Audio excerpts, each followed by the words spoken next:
네, 여러분 명절 잘 보내고 오늘이 명절 이제 마지막 이렇게 휴가 이제 날인데 잘 보내셨습니까? 네, 또 오늘 귀하게 이제 예배를 드리러 나온 여러분 축복합니다. 네, 제가 주변에 이렇게 교회들 알아보니까요 오늘 명절 마지막 날이라고 예배들이 없더라고요. 그래서 네, 저희도 뭐 뒤늦게 그럴 수도 있구나라는 생각을 하게 되었는데 저희는 뭐 당연히 수예배 드려야지 이렇게 생각했었는데 이런 경우도 있구나라는 생각을 하게 되었습니다. 또 이 시간 또 온라인으로 또 예배를 하나님께 드리는 우리 모든 새생명교회 교우분들 또 명절 또 마지막 날이라 피곤하실 수도 있고요, 그렇죠? 네. 또 이제 내일 또 일터를 앞두고 어떻게 보면 참 정리하는 이 저녁일 수 있는데 우리 주님과 함께하는 거룩한 또 다시 한번 주님과 함께함으로 소망과 힘을 얻는 시간 되기를 축원드립니다. 여러분 우리 한번 입술로 한번 고백해볼까요? 주님은 살아계십니다. 앞뒤자로 한번 인사하겠습니다. 주님은 살아계십니다. 주님은 살아계십니다. 예, 주님은 살아계십니다. 주님은 지금 살아 역사하십니다. 이것이 우리의 가장 큰 소망이고요. 오늘의 설교 제목은요, 생명의 떡이신 예수님, 생명의 떡이신 예수님이라는 제목의 말씀 함께 나눌 텐데요. 설교 목적은 생명의 떡 되신 예수님과 연합하여 믿음 생활을 하게 하는 것입니다. 여러분 우리가 오늘 여러분도 식사 다 하고 오셨죠? 혹시 안 하셨을지라도 오늘 하루 보내면서 식사는 하셨죠?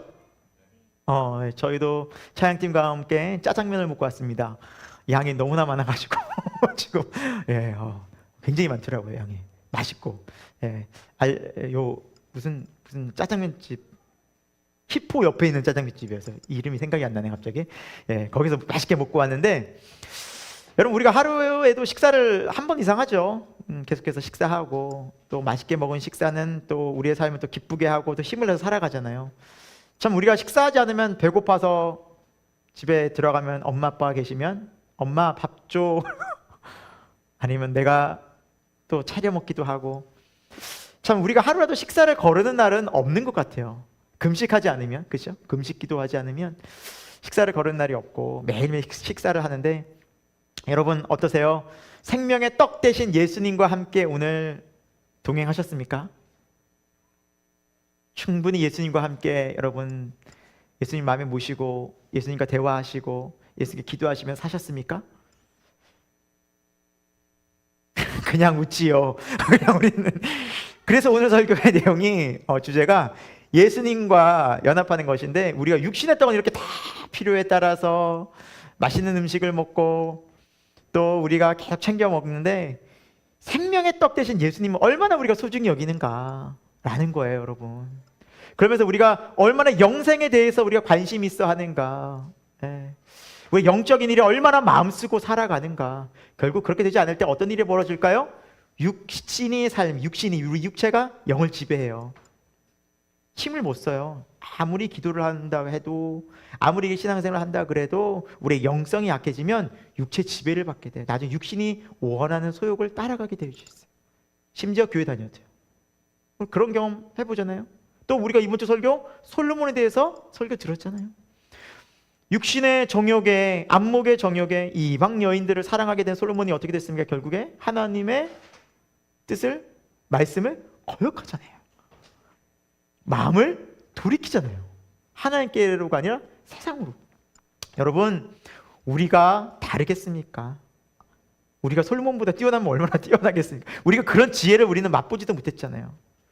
그래서 우리는 더 우리가 그런 말씀을 볼 때 경계해야 하고 늘 깨어 있어야 하는구나.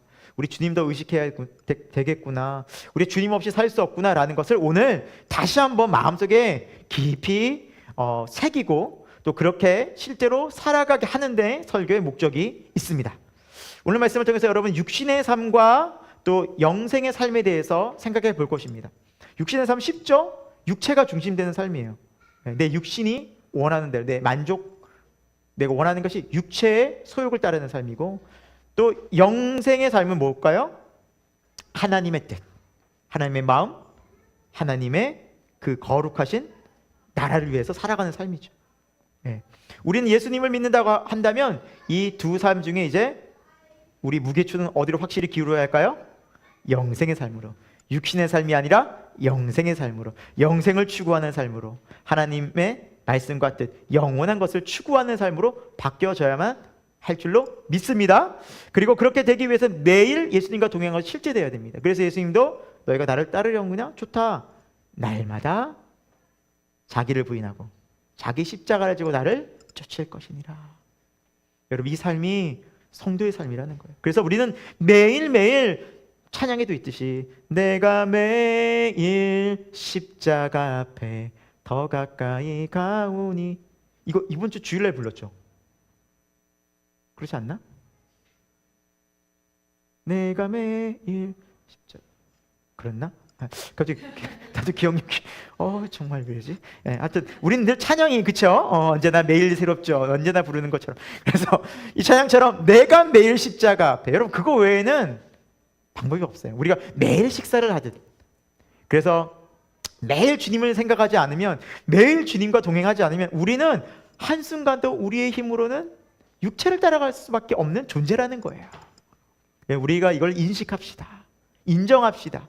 그렇기 때문에 예수님이 매일매일 우리 삶 가운데 내 삶의 주인 예수님 맞구나, 이걸 내가 기억하고 되새기고 마음을 쓰는 훈련이 필요하다는 거예요. 그때 내 마음의 우상도 제거되어지고 영적인 싸움이 되는 것이지, 그렇지 않으면 우린 세상 속에서 계속해서 이 우선순위가 뒤바뀌어져서 계속 육체가 영을 지배하고 지배당하는 삶을 살게 된다는 거죠. 그래서 오늘 정말 우리가 예수님의 삶을 통해서 이런 걸 볼 거예요. 결국 우리가 이 세상을 살지만 하나님의 뜻은 반드시 이루어지는구나. 그래서 예수님이 때로는 복음도 전하시면서 사람들에게 얼마나 핍박도 받으시고, 또 사람의 말들이 얼마나 예수님께 상처를 또 줬겠습니까? 그렇죠? 그 유대인들의 많은 핍박과 또 많은 불순종과 많은 거역함들을 예수님 다 받으셨음에도 불구하고 예수님 조금도 상처받거나 막 시험에 빠지시거나 낙심되지 않으셨잖아요. 저들이 왜 저러나, 내가 받은 피조물이 왜 저러나, 왜 내 말도 듣지 않나, 이런 적이 한 번도 없잖아요. 오히려 끝까지 담대하게 감사함으로 기도하시면서 이 십자가에 길을 가게 하신 이유가 바로 예수님은 하나님의 뜻이 온전히 이루어질 것을 항상 믿고 사셨다는 거예요. 그러니까 흔들림이 없은 거예요. 왜? 하나님의 뜻은 항상 변함이 없기 때문입니다. 여러분, 그 믿음이 우리에게도 있게 되길 축원드립니다. 우리가 세상에 많은 것을 변해요. 상황들도 변하고요, 사람들도 반응 늘 바뀌어요. 내 마음도 하루에 몇 번씩 요동쳐요. 아침엔 좋았다가 저녁에 날씨 안 좋으면 기분 나빴다가 기분 좋기 시작했다가 갑자기 옆에 사람이나 가족이 갑자기 나한테 이상한 눈빛이나 말하면 또 속상했다가, 정말 하루에도 이것이 막 요동치는데, 그러지 않게 살아가는 중요한 방법은 바로 변함없으신 영원하신 하나님의 뜻이, 하늘 아버지의 뜻이 내 뜻 될 때, 그 뜻 따라갈 때 우리는 요동치 않고 그 속에서도 담대한 믿음으로 나가게 된다라는 것을 예수님의 삶을 통해 보게 될 것입니다. 이러한 삶의 변화가 우리에게도 성령의 은혜 아래서, 말씀의 능력 아래서 계속해서 성도의 삶으로서 다시 한번 굳건히 만들어지기를 축원드립니다. 첫 번째, 육신의 삶과 영생의 삶이 있다는 거예요.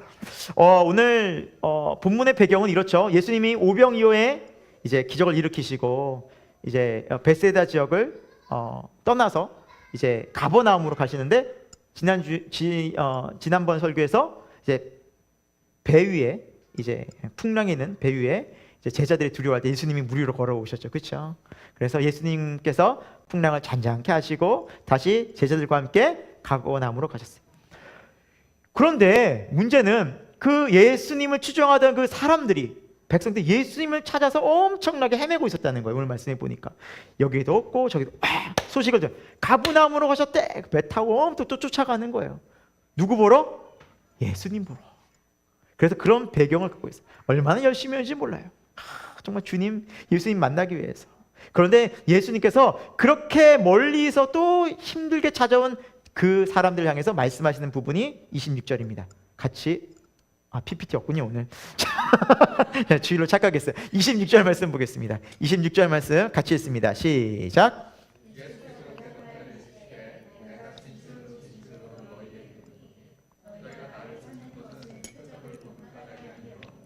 떡을 먹고 배부른 까닭이로다 라고 주님 말씀하시죠.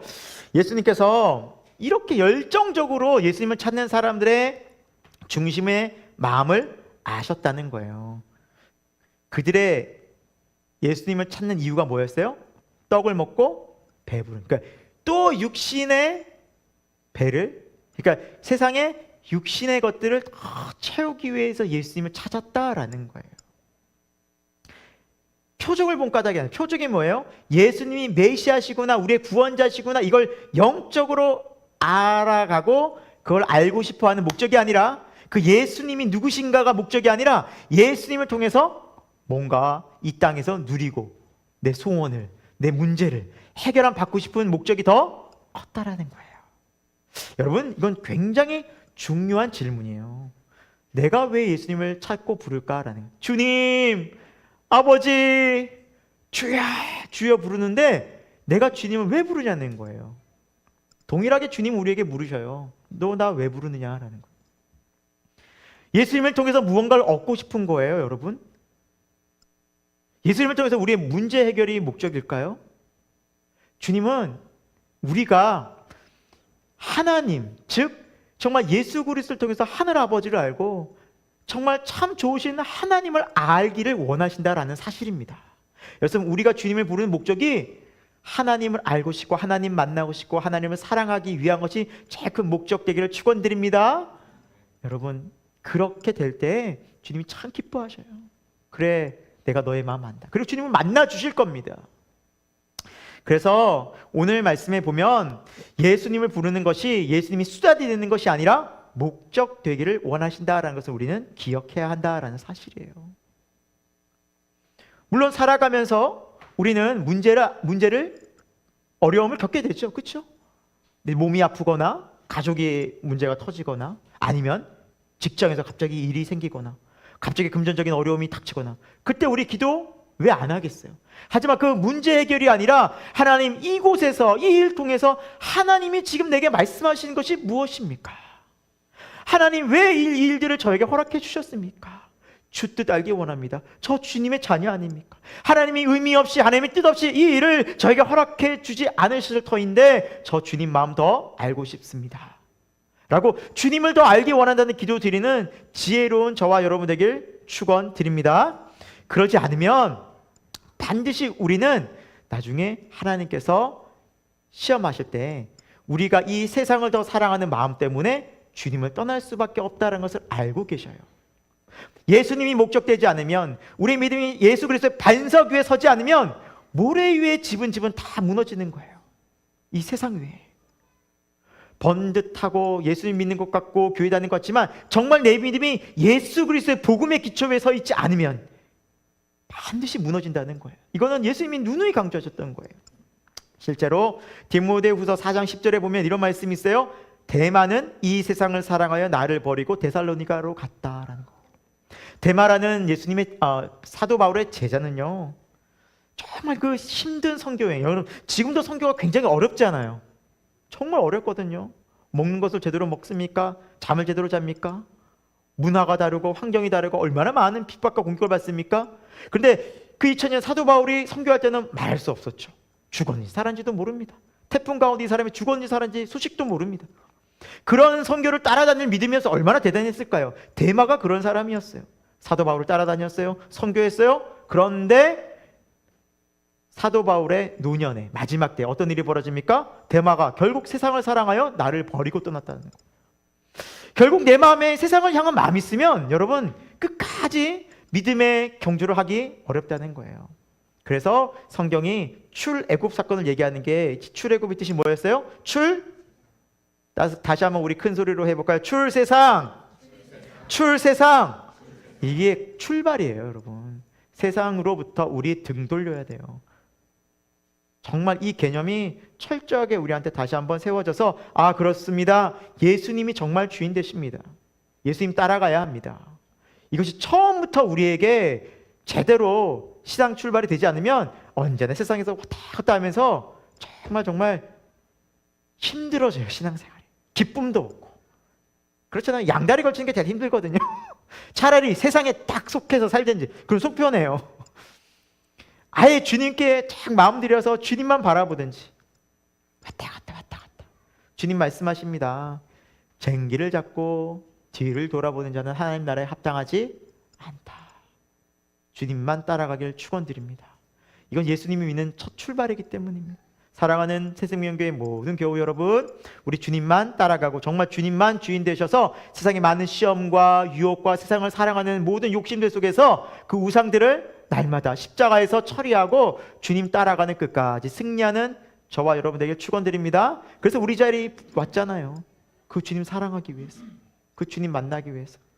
자, 그리고 주님 이렇게 말씀, 27절 같이 읽습니다. 27절 시작. 썩을 양식을 위하여 일하지 말고 영생하도록 있는 양식을 위하여 하라. 이 양식은 인자가 너에게 주리니 인자는 아버지 하나님께서 인치신 자니라. 아멘. 여러분, 썩을 양식을 위하여 일하지 말래요. 썩을 양식이 다시 말하면 뭐 어떤 의미일까요? 세상에서 먹고 사는 문제예요. 네, 이게 썩을 양식인 거예요. 이 땅에서 우리 육체의 많은 삶의 뭐 영이 되는 문제도 있잖아요. 의식주 해결이라든지 내 인생의 성공이라든지. 영생하도록 있는 양식을 위하여 하라는 거예요. 이 말의 뜻은 뭐냐면 너희가 세상에서 그렇게 먹고 사는 문제를 위해서 애를 쓰지 영생을 위해서도 그렇게 애를 써야 돼 라는 의미예요. 여러분, 천국은 침노하는 자의 것이라고 하셨어요. 침노가 무엇입니까? 원어 뜻은요, 빼앗다라는 거예요. 쟁취하다는 거예요. 천국을 가기 위해서 절대 빼앗기지 않는다. 누가 빼앗으려면 절대 천국은 안 돼. 내가 예수님을 믿는 이 삶을 양보할 수 없어. 이게 침노라는 거예요. 다 돌아선다 할지라도, 어떤 고난이 온다 할지라도, 이 천국은 내가 붙잡고 주님 내가 다리 붙잡고 옷자락 붙잡고라도 간다. 주님 저 떠날 수 없습니다 라는 게 침노예요. 이 빼앗기잖아요. 그래서 뭐 쉬운 예로 하면 우리 어린이들이 자기 좋아하는 거 있잖아요. 마음에 딱 든다. 어린이 눈에 딱 뭐 얘네들은 뭐 마이크라도 뭔지도 몰라요. 근데 자기 눈에 좋아요. 그걸 딱 잡으면 이걸 빼앗기가 얼마나 어려워요. 그렇죠? 우리 두 분이 고개 끄덕이시면 어떡합니까? 그렇죠. 다른 분들이 고개를 가만히 계시고, 아이들 기르보셨잖아요. 아이들의 손에서 안 좋은 거 물건 뺏으려고 하면 뭔가 안 좋은 거 있잖아. 날카롭거나 힘들거나 먹으면 안 되는 거, 뭐 신문지 쪼가리라도 막 이게 막 휴지 조각, 그럼 결국 입에 넣거든요. 오물오물. 그러니까 그거 뺏으려고 막 하잖아요. 얘는 안 놓는다. 그게 뭔지도 모르고.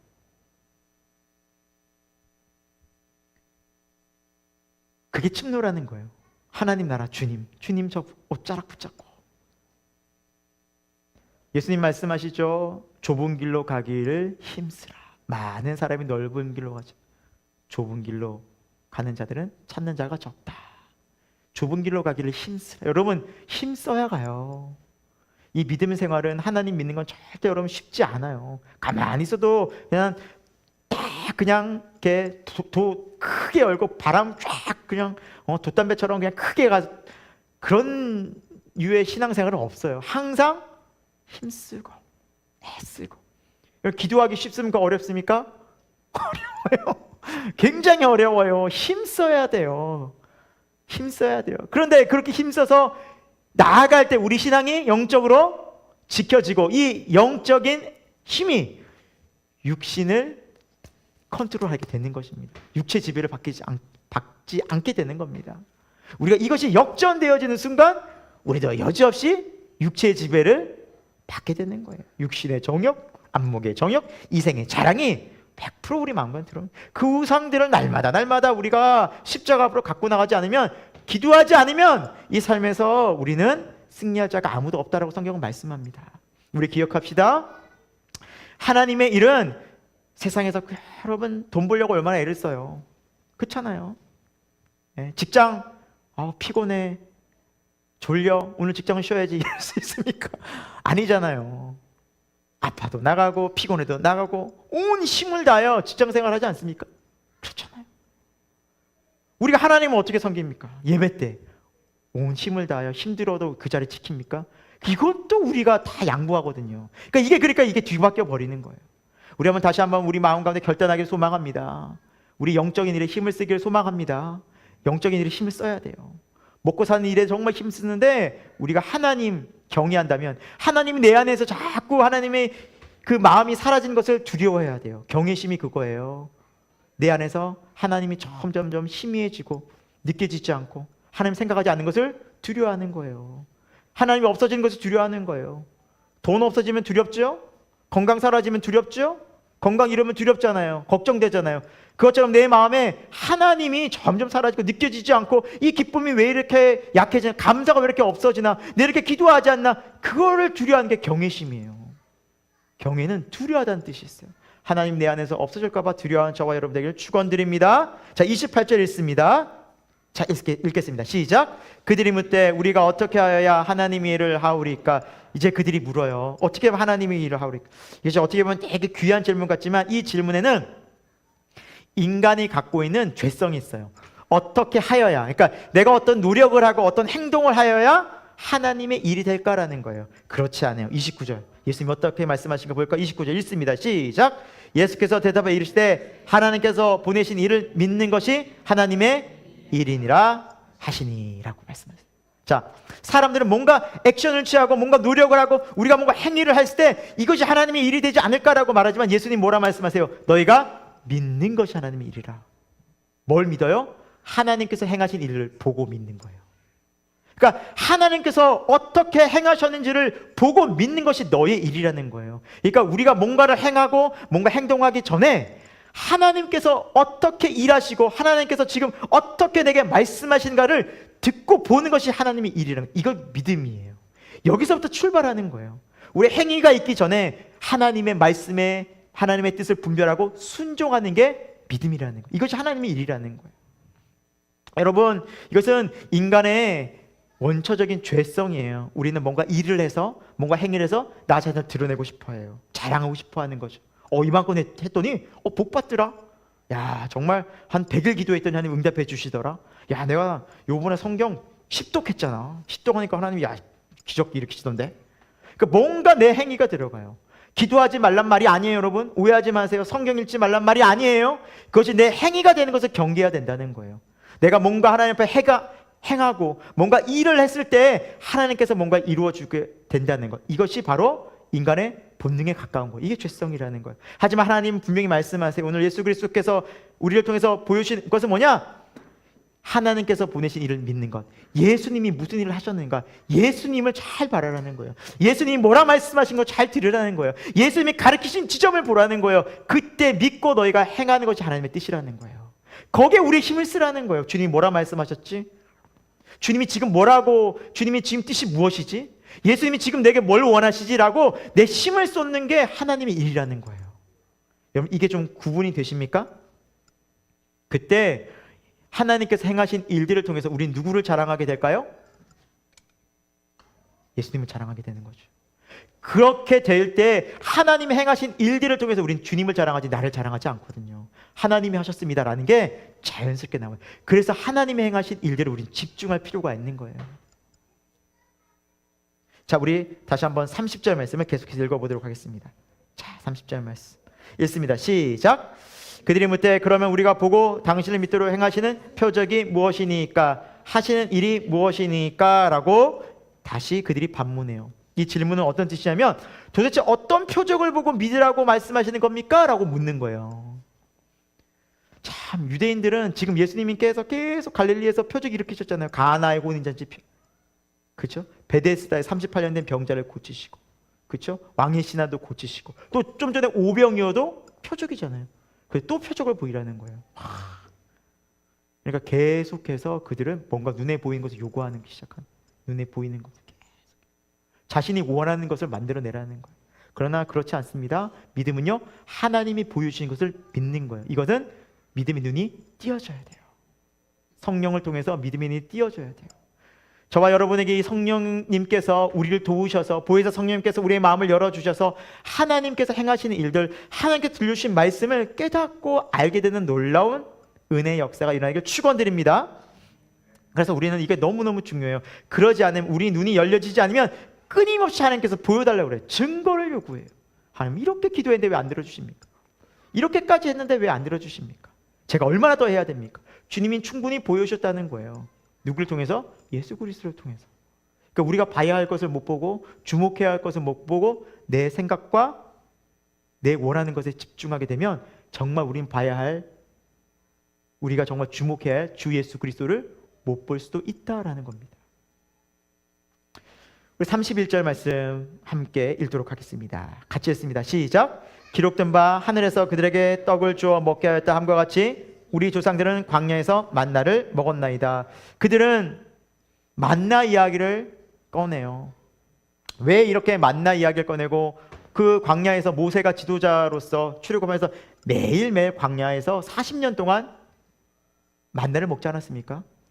이 이야기를 왜 꺼냈을까요? 예수님께서 보여주신 표적, 오병이어의 표적은 자기네들의 승에 안 찬다는 거예요. 왜? 40년간 모세는 광야에서 그 수십만 명을 매일같이 먹였는데 이거 5천 명 한 번 먹여놓고 이걸 표적이라고 말하면 어떡해요? 이 말인 거예요. 지금 이해가 되세요? 그러니까 40년 동안 모세한테 매일매일 만나를 먹는 그 표적도 있는데 잠깐 어저께 그 5천 명 먹인 것 같고 표적이라고 말씀하시면 돼요? 지금 이렇게 얘기하는 거예요. 그러니까 이토록 믿지 않으려는 거예요. 정말 예수님을 바라보지 않고 어떻게든지 뭔가 자기네들이 원하는 것을 요구하고 자기가 원하는 것을 예수님을 통해서 얻으려고 하는 거예요. 결국 그것을 어디를 지향하고 있을까요? 세상이에요. 철저히 세상이에요. 지금 이 문제를 해결하려는 거예요. 그러면서 우리는 생각해 봐야 돼요. 우리가 이 땅에서 배부르고 내 요구를 관철시키기 위해서 주 예수 그리스도의 이름을 부른 것은 아닌가? 저 또한 부끄럽습니다. 내가 목회를 위해서 기도한다고 하지만 그 목회가 결국 나의 만족을 위한 것은 아닌가? 나의 자랑이 되는 것은 아닌가? 부끄럽습니다. 그런 적도 있었던 것 같아요. 한때는 1만 명 목회를 꿈꿨습니다. 네, 명성교회에 제가 다녔었는데요. 10만 명이 거긴 출석을 해요. 또 맨날 본 게 그런 거라 모든 교회가 그런 줄 알았어요. 교회만세만 몇만 명 모이는 줄 알았어요. 그래서 저는 겸손하게 10만 명이 10분의 1만 하자. 그래서 1만 명 목회를 위해 한때 기도했던 적이 있었어요. 주님이 엄청 불렀죠. 거기다 주여 삼창 엄청 시키거든요. 다 소용없고 부지런해. 그러니까 주님께서 그게 아니다라는 것을 깨닫게 해서 너무 감사한 거죠. 너무 감사한 거죠. 여러분, 우리도 때로는 땅의 것을 그렇게 구할 때가 많이 있죠. 그러나 성령님 우리에게 말씀하시죠. 그게 아니다. 너희가 도대체 무엇을 원하느냐? 무엇을 바라느냐? 예수 그리스도를 우리가 소망하고 하나님의 뜻을 소망하고 하나님의 뜻이 무엇인지를 우리가 알 때 하늘로부터 오는 평강과 하늘로부터 오는 감사와 하늘로부터 오는 기쁨과 하늘로부터 오는 소망이 이 땅을 살게 하는 겁니다. 여러분, 그것이 믿음이에요. 그래서 우리를 거듭나게 하신 거예요. 그 거듭난 마음이 어디에 가 있도록? 하늘에. 하늘에 가 있는 그 마음으로 땅을 살아가야지. 우리가 예수 그리스도를 통해서 계속해서 땅에서 더 얻도록 지향한다면 우리의 믿음은 결국에는 십자가를 통해서 하나님 나라로 갈 수 없게 되는 겁니다. 결국 세상을 사랑해서 떠나게 된 데마와 같은 결국을 맞이할 수밖에 없습니다. 소돔과 고모라 성이 멸망할 때 롯의 아내처럼 뒤돌아보다가 그 세상의 것들, 멸망할 것들을 다시 바라보다가 소금 기둥이 되어 죽을 수밖에 없는 운명을 맞이할 수밖에 없다는 것이에요. 세상을 향하는 마음이 그거예요. 십자가 앞에서 우리가 계속해서 내려놓길 소망합니다. 자, 우리 32, 33절 또 다시 읽겠습니다. 32, 33 시작. 예수께서 이르시되 내가 진실로 진실로 너에게 이르노니 모세가 너에게 하늘로부터 떡을 준 것이 아니라 내 아버지께서 너에게 하늘로부터 참 떡을 주시나니 하나님의 떡은 하늘에서 내려 세상에 생명을 주는 것이니라. 아멘. 여러분, 이 사람들이 계속 얘기하면서 아니 모세는 40년간 그렇게 광야에서 떡 내는데 당신은 이거 뭐 5천 명 한 번 먹였다고 해서 비교가 됩니까? 라고 얘기했잖아요. 그러니까 이 사람들은 모세와 예수님 비교한 거예요. 근데 여러분, 지금 예수님의 말씀을 보면 모세가 줬다는 거예요? 하늘아버지가 줬다는 거예요? 맞아요. 우리는 때로는 이런 믿음의 실수를 하는 거예요. 신앙생활하면서 모세에게 주목하는 거예요. 모세 뒤에는 하나님을 보지 못하고. 여러분, 우리가 세상을 살아가면서 현상과 상황과 어떤 기적들을 통해서 뭐 놀라운 일을 하나님 경험하게 하실 수도 있고 누구를 통해서 일하실 수도 있고 아니면 누구를 통해서 어떤 말씀을 들을 수도 있는데 그 일들을 통해서 역사하시는 하나님을 봐야지 그 상황들 때문에 내가 만족하고 어떤 그런 말을 들은 누구를 바라보고 그러면 우리가 정말 바라봐야 될 본질인 하나님을 놓치게 되는 거예요. 모든 일 뒤에는, 모든 역사하심 뒤에는, 모든 인도하심 뒤에는 누가 계시다는 거예요? 하나님이. 맞아요. 이 일들을 통해서 역사하실 하나님을 봐야 되는 거예요. 말씀을 전하는 자 뒤에 하나님을 바라보고, 내 일을 만들어 가시는 모든 사람들 뒤에 역사하시는 하나님을 바라보는 믿음의 눈이 열리기를 축원드립니다. 그때 하나님께 감사할 수 있는 거예요. 그 사람들과 환경에 지배받지 않을 수 있는 거예요. 사람들은 항상 바뀌고요, 환경은 항상 바뀌어요. 좋았던 때도 있고 나빴던 때도 있고, 어떤 사람이 내게 정말 칭찬하다가도 어느 순간 갑자기 돌변해서 안 좋은 소리하고, 그럼 내 마음이 어때요? 그 사람들을 의지하고 그 사람을 바라봤다가 업앤다운 하는 거예요. 왔다 갔다 왔다 갔다, 실망하고 좌절하고. 그 뒤에서 역사하시는 하나님을 보면 항상 변함없을 텐데, 하나님은 항상 나를 향해 신실하신데, 환경과 상황에 내 마음이 빼앗기면 계속 실망도 했다가 때로는 기분도 좋았다가, 그것이 아니라 우리 마음이 다시 한번 그 모든 상황 가운데 초월해서 역사하시는 하나님, 변치 않는 하나님만 바라보기를 소망합니다. 그래서 이렇게 말씀하시는 거예요. 33절에 하나님의 떡은 하늘에서 내려 세상에 뭘 준다고요? 생명을 준다고요. 생명에게 왜 하실까요? 우리가 자주 설교 시간에 언급하지 않았습니까? 사탄이 속인 게 뭐예요? 너희가 이걸 먹나니 죽지 않아 했잖아요. 근데 먹으니까 죽지 않았어요. 안 죽네? 맞네. 사탄 말이 맞네. 하나님 죽는데 안 죽네 라고 했잖아요. 근데 하나님 여기서 죽는다는 것은 뭘 의미했죠? 하나님과 관계가 단절된 거예요. 그래서 하나님으로부터 떠난 게 죽음이에요. 우리 속으면 안 돼요. 사탄이 이걸 목숨으로 바꿨어요. 우리 육체의 죽음으로 바꿨어요. 육체는 안 죽잖아요. 살아있는데 죄져도. 근데 우리가 죽은 건, 성경적으로 생명이 없다는 것은, 생명이 없다는 의미는 하나님이 없다는 의미예요.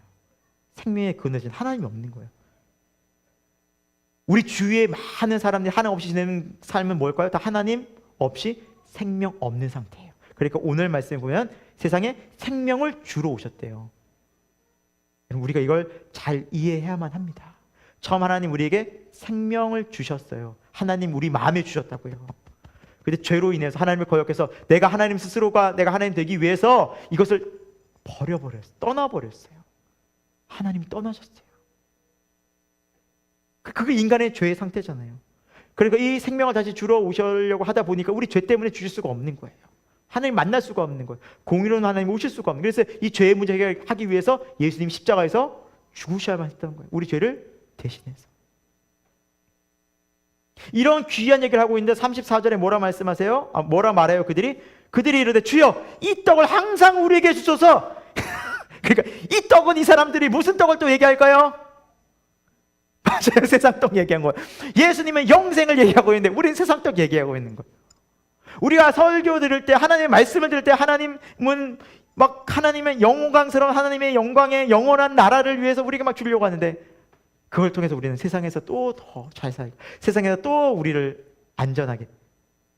그럼 이게 딱 오해하는 상황인 거예요. 우리 이 일 모르는 거예요. 우리는 이제 그런 것들을 알아가는 지혜를 하나님으로부터 받아서 정말 영생을 소망하고 그 예수 그리스도를 소망하는, 생명의 떡 되신 예수님을 소망하기를 축원드립니다. 자, 35절 읽습니다. 시작. 예수께서 이르시되 나는 생명의 떡이니 내게 오는 자는 결코 줄이지 아니할 터요 나를 믿는 자는 영원히 목마르지 아니하리라. 아멘. 예수님 말씀한 나는 생명의 떡이다. 설교 목적 진술에서 말씀드렸다시피 우리가 매일매일 양식을 먹듯이 우리가 영적으로 살아가려면 매일매일 누구를 만나야 돼요? 예수님과 만나고 예수님과 통해 예수님의 실체를 자꾸 알려고 경험하고 함께 하려는 연합됨을 우리가 느끼려고 애를 써야 돼요. 그게 기도의 시간이고 말씀의 시간이지 않습니까? 여러분 그런 시간을 갖고 계십니까? 앞으로는 계속 가지시기를 정말 축원드립니다. 그래야 우리의 영적인 부유함 속에 살아가요. 여러분 배가 고파도 며칠씩 안 먹어도 우리 얼마나 힘들어가지고 몸인도 약해지고 계속 굶주리면 영양실조 걸리고 얼마나 허약해지고 병 걸리잖아요. 영적으로도 마찬가지예요. 예수님이 내 안에 충만히 거하지 않고 예수님으로 영적으로 충만하자면 분명히 영적으로 공격을 당하고 사단이 계속해서 우리를 가만히 두지 않아요. 계속해서 우리는 세상에 넘어지고 유혹하고 세상으로 채워진다고요. 그러니까 영적으로 건강할 리가 없어요. 그러니까 평강이 깨지고 감사도 없고 기쁨도 없어요. 이 시간에 다시 한번 우리 마음 가운데 그렇구나, 생명의 떡 대신 예수님이 매일매일 매 순간 내게 너무나 필요했던 것이 진실이었구나, 진리였구나. 그래서 그 예수 그리스도를 더 추구하는 마음이 저와 여러분에게 있기를 소망합니다. 36절에 있습니다. 시작. 그러나 내가 너에게 이르기를 너희는 나를 보고도 믿지 아니하는도다 라고 말씀하고 있습니다. 안타까운 것은 예수님이 직접 말씀하셨는데 불구하고 사람들이 믿지 않았다는 거예요. 이쯤 되면 예수님 실망하실 수도 있을 텐데 실망하지 않으셨어요. 실망하지 않으셨어요. 왜 실망하지 않으셨을까요? 하나님의 뜻은 변함없이 이루어질 것을 예수님은 항상 믿고 계셨기 때문에. 그러니까 예수님은 상황과 환경이 중요한 게 아니었어요. 모든 상황을 초월하여서 하나님의 뜻이 이곳에 반드시 이루어질 것을 믿으셨기 때문이에요. 여러분, 주기도문 처음에 어떻게 시작하죠? 하늘에 계신 우리 아버지 이름이 거룩히 여김을 받으시며 나라가 임하옵시며 뜻이 하늘에서 이루어진 것 같이 땅에서도 이루어지게 하소서. 하나님의 뜻이 어디에서도요? 반드시 이루어진다니까요. 믿으시기 바랍니다.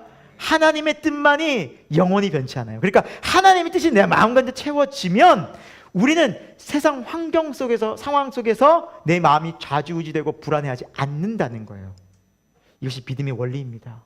주기도문에서도 처음부터 그것을 강조하셨잖아요. 그러니까 우린 기도해야 돼요. 그래서 내 뜻이 아니라 하나님의 뜻이 아침부터 채워지기를. 아멘. 하나님의 뜻이 오늘 아침부터 내게 임하기를 소망합니다. 그 뜻이 정확히 제가 알지 못하지만 성령님 깨닫게 주옵소서. 그 뜻이 내 마음과 채워지기 원합니다. 가족들을 바라볼 때, 교회를 바라볼 때, 직장에서 일할 때 하늘의 뜻이 이 땅 가운데 내 삶을 통해서 이루어지기를 소망합니다. 주여 그런 도구 되게 해주옵소서. 여러분, 이거 1분도 걸리지 않아요. 마음의 문제예요. 이런 기도를 하는 사람과 하지 않는 사람은 영적인 풍요와 영적인 빈곤의 극과 극의 변화가 있습니다. 예수님이 생명의 떡 되시기 때문입니다.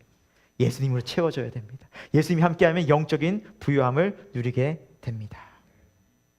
고린도전서 15장 58절에 이런 말씀이 있어요. 한번 들어보세요. 그러므로 내 사랑하는 형제들아 견실하며 흔들리지 말고 항상 주의 일에 더욱 힘쓰는 자들이 되라. 이는 너희 수고가 주 안에서 헛되지 않은 줄 알미라. 아멘. 내 사랑하는 형제들아 견실하며 항상 흔들리지 말고 주의 일에 더욱 힘쓰는 자들이 되래요.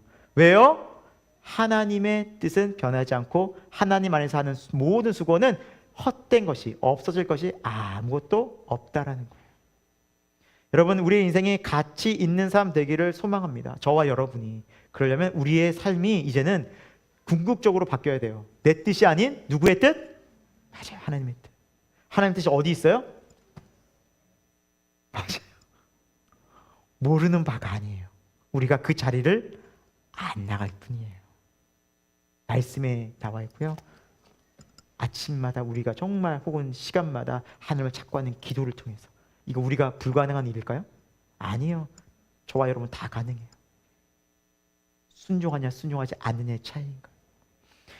사람들이 이렇게 믿지 않고 답답한 상황 가운데 있더라도 예수님이 절대 낙심하지 않으셨던 이유가 뭐예요? 하늘 아버지의 뜻을 예수님이 항상 믿고 그 뜻대로만 나가셨기 때문이에요. 다른 거 없어요. 예수님이 우리와 같은 연약한 인간의 몸을 입고 오셨어요. 근데 왜 예수님은 안 흔들리셨어요? 항상 기도하시면서 내 뜻이 아닌 아버지의 뜻이었어요. 여러분, 이것을 기도하고 나갈 때 하나님 안에서 하나님이 일하시면 우리가 정말 경험할 수 있다라는 사실입니다. 우리 끝으로 38절부터 40절 읽고 마무리하도록 하겠습니다. 같이 읽습니다. 38절에서 40절 시작. 내가 하늘에서 내려온 것은 내 뜻을 행하려 함이 아니요 나를 보내신 이의 뜻을 행하려 함이니라. 나를 보내신 이의 뜻은 내게 주신 자 중에 내가 하나도 잃어버리지 아니하고 마지막 날에 다시 살리는 이것이니라.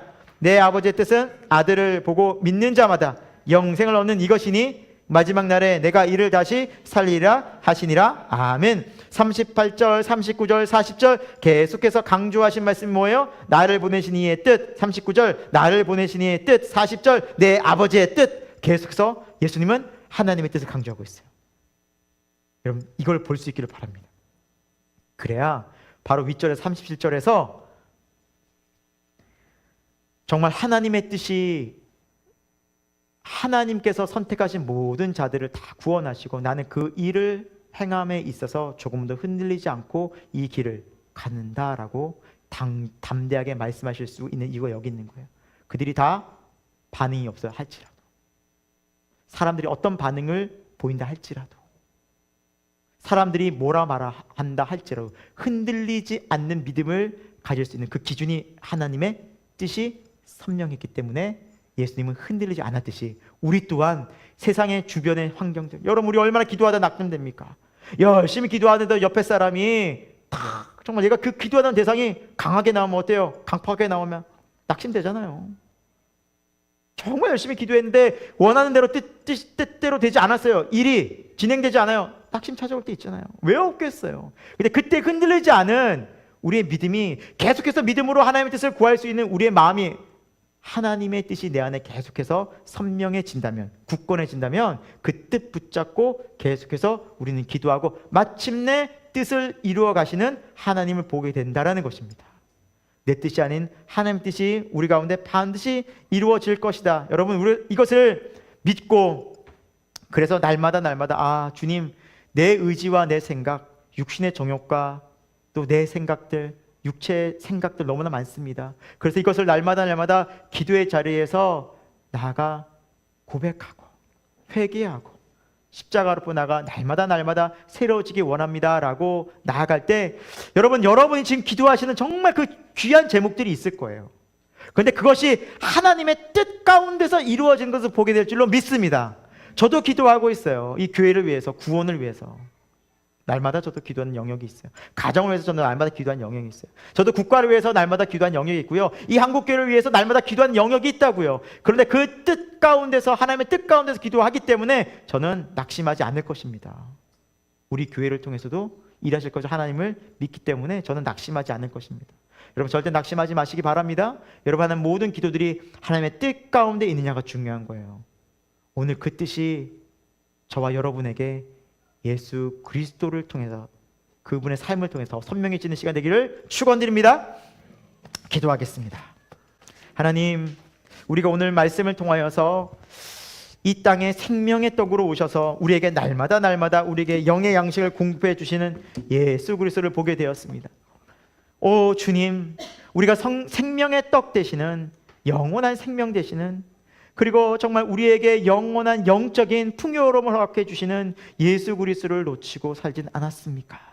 우리의 마음이 오히려 세상의 근심과 세상의 문제 앞에서 더 그것들을 전전긍긍하면서 내 힘과 내 의지로 해결하려고 하고, 때로는 그 문제를 해결하기 위해서 그 문제들 때문에 하나님의 이름을 부르진 않았습니까? 주여 회개합니다. 용서하여 주시고 우리의 마음이 문제보다 우리 주 예수님을 바라보고 예수님의 주인 되심과 하나님의 뜻이 우리 간에 더욱더 선명해지기를 기도하는 믿음 되게 하여 주옵소서. 그렇게 기도하는 이 저녁 되게 하여 주옵소서. 예수 그리스도 이름으로 기도합니다. 아멘. 하나님을 만나기 전, 예수 그리스도를 믿기 전, 십자가의 사랑과 은혜를 경험하기 전 우리는 이 땅의 것을 추구하며 이 땅의 것으로 만족하며 세상을 사랑하며 살았던 존재들이었습니다.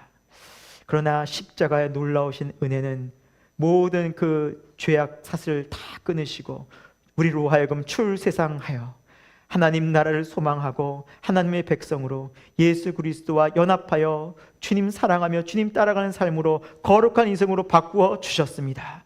우리에게 새 마음을 주시고 거듭나게 하신 하나님의 놀라운 구원의 은혜를 찬양하고 감사하며 영광 올려드립니다. 우리의 거룩한 그 마음, 지성소의 그 마음에 하나님, 우리가 세상을 사랑하는 우상들을 세우고 다시 그것들을 만들어가는 어리석은 죄들을 범하지 않도록 다시 십자가 앞으로 나아가 회개하는 믿음 되게 하여 주옵소서. 우리가 짓는 모든 죄들이 세상을 사랑하고 나의 만족과 나의 유익과 나의 정욕과 나를 위해서 하나님을 부르던 모든 죄들을 회개하게 하여 주시고 우리의 강팍한 마음속에 성령의 은혜를 부어주셔서 회개하게 되는 놀라운 역사가 일어나게 하여 주옵소서. 우리는 죄인입니다. 회개치 않는 죄인입니다. 죄를 알면서도 회개치 않습니다. 그것이 얼마나 큰 죄인지를 우리는 주님 앞에서 두려워하지도 않고 묻지도 않고 생각하지도 않으려는, 정말 우리는 악한 죄인입니다. 하나님의 은혜가 없이는 회개할 수 없는 죄인입니다. 성령의 도우심이 없이는 회개할 수 없는 죄인이오니 하나님, 우리를 긍휼히 여겨 주셔서 하나님의 은혜와 하나님의 사랑을 부어주시고 성령의 은혜를 부어주셔서 우리의 마음이 돌같은 단단한 그 마음이 부드러워져서 하나님의 말씀 앞에 자복하고 회개하며 다시 한번 하나님을 만나고 하나님 안에서 기뻐하고 감사하고 하나님과의 관계가 회복되어지는 은혜 허락하여 주옵소서.